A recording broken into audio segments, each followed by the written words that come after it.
This is my 1986 Honda Prelude that I've had for about 6 months now, that I've slowly been fixing. I've been wanting to make videos, but I just don't know. Today I decided I should start, so yeah, this is it at the moment. It's not in amazing condition. I've resprayed this panel and this door, plus the little headlights and the, I don't know, what do you call them, little just bonnet parts. But sadly this part here, as you can see, is quite orange peeled, as I'm still learning and I've done it in my backyard. This one is slightly better. As you can see here, the door handle was a bit less, and then my recent parts I've done, like this, is the best I've done so far. It's a bit more mirrored, you can kind of see. Sadly it was a bit dusty when I was spraying, so there's a few chips, but, and also the color difference, you can tell how faded the oil paint was. I've spent about a week and a bit doing the roof. This had a big rust hole, and so did this. This whole line here was rusted out and gone. So I have done this like a podgy way, I guess you call it, because I've only puttied up the holes. I used rust buster to try to neutralize it, and then I primed it with some primer, did many layers of putty just to cover it and try to get it back smooth. And this is probably the best patch I've done so far. Still have a little bit here to like tidy up, but the overall shape's back. The hole here was about that big, and yeah, like this one I was saying, this whole thing was done, was all gone. But it's a little bit lumpy, you can't really tell, but it's slightly not flush that way, so I'll get that sorted before I spray. I didn't mention actually, when I first got it, this whole side was peeling really badly. Like this is over here, it was all just like this. And I think this has had like 2 or 3 resprays before, because when I've been sanding it back, it's been a couple different layers. But annoyingly, when I did this headlight, I was like gassed it. I actually got it pretty mirrored. And of course, when I put it back on, the headlights, once they popped, they were clipping on the bonnet, and I realized under here was the hood level, and it just wasn't sitting flush on the either side. So that's sort of that problem, but I will have to fix that again. The plastics, the bumper I redid fully too. It didn't have this black strip on it, which is meant to, so I re-put that back on. It's pretty, it's not amazingly painted either. This was the first very thing I did. I don't know why it shows the bonnet, the bumper, but it looked a little better than it did. It was chipped and destroyed. You can kind of still see the spiderweb kind of effect. I know it's probably not going to last forever, but I only picked it up for a couple grand, so just something for me to do and fix up myself. It also came with these massive, what are they called? Avid 8s, and they were sticking out real far past the thing, and it was annoying me, so I bought these. They're just BBS reps. They're like $800 or something with tires, but they're probably the widest I can get, as you can see, and they're pretty good, 15 inch I think. I like them. I don't know if you can see through, but I did do the pads, the rotors. I haven't sprayed the pads yet.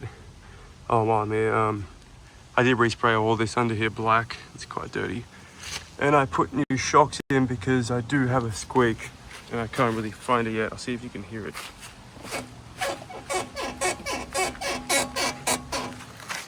So yeah, that's annoying. Every time you drive, does that. Now the inside is pretty good. It might be a little bit dusty because I had the sunroof open when I was fixing it, but it's all here in pretty original condition.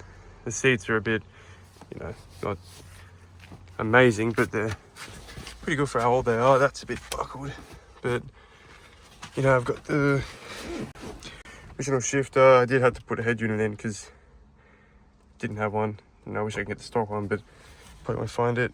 And the person before me has put in these like 3 component in the rear.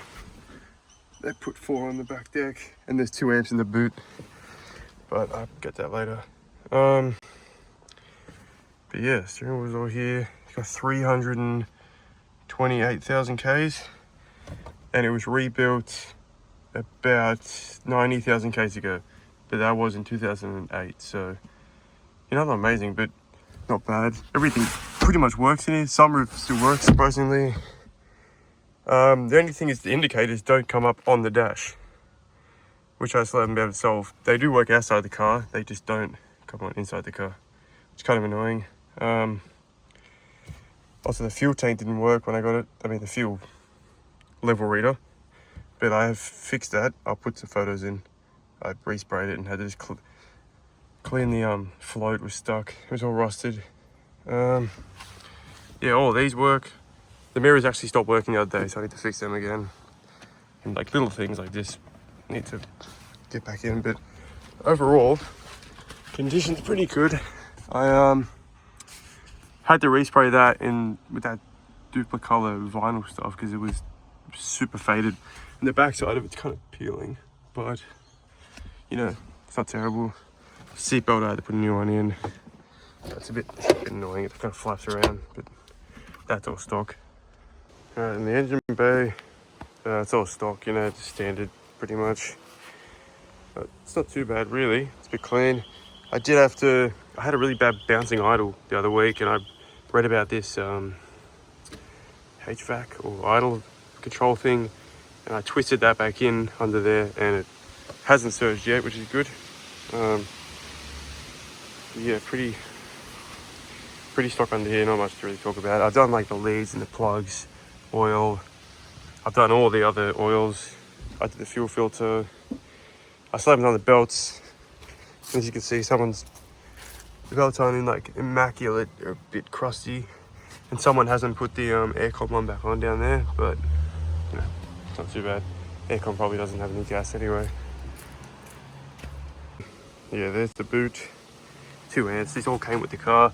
I just put it on the board and cleaned it up. It was originally bolted to that back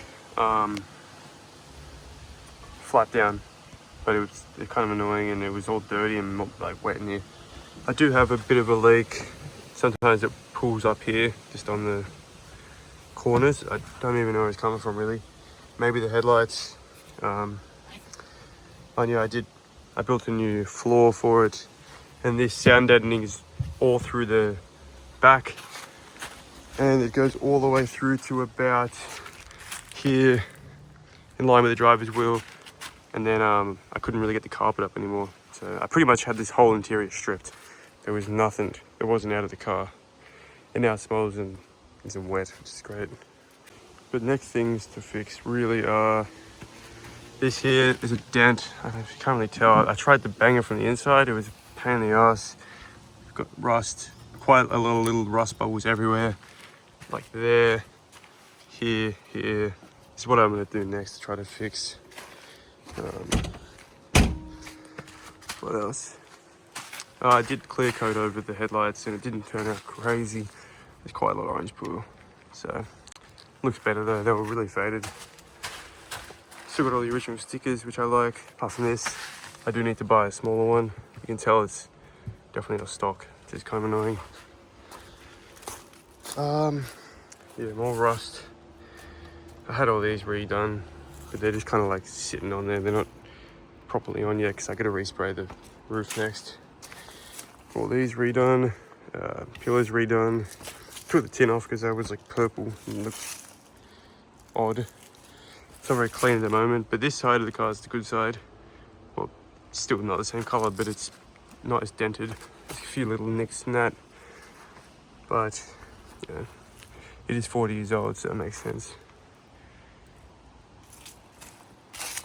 Alright, back in, I'll give her a kick. I drove it yesterday, so hopefully it should be sweet.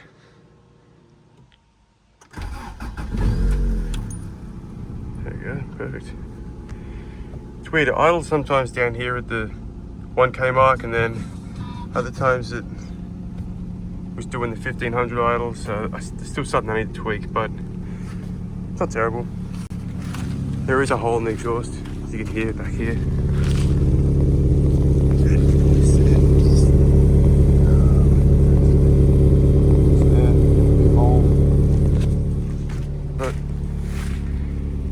bad. Gives it a bit more of a splatter. Yeah, honestly, it's nice car to drive. It's very low seating. As you can see, I'm like almost on the ground, and the clutch is very light. Like, it's really hard to tell where you're at, to be honest. Especially coming from a V8 Commodore I have. It's a lot. You can definitely tell where the point is. Well, this is a lot harder. Plus, the weight of the stick's very light. But it's all good. The gearbox is good. Fifth gear does whine a bit, which is annoying, but you know, I'm only really doing the first 4 gears anyway, because this is just around the coast kind of car. So yeah, give it a little rev, see if the idle stays. So one thing, this accelerator is very sticky too. Well, not sticky, but just not responsive like a modern car is. Yeah, it's idling pretty good actually, not bad. Yeah, fuel works now, thermostat works, which is great. I do have a bit of a coolant leak in the heater core hose, sadly, but what can you do? I'll fix that eventually. Do one final little walk around while the car's running, and then that'll be it, I think.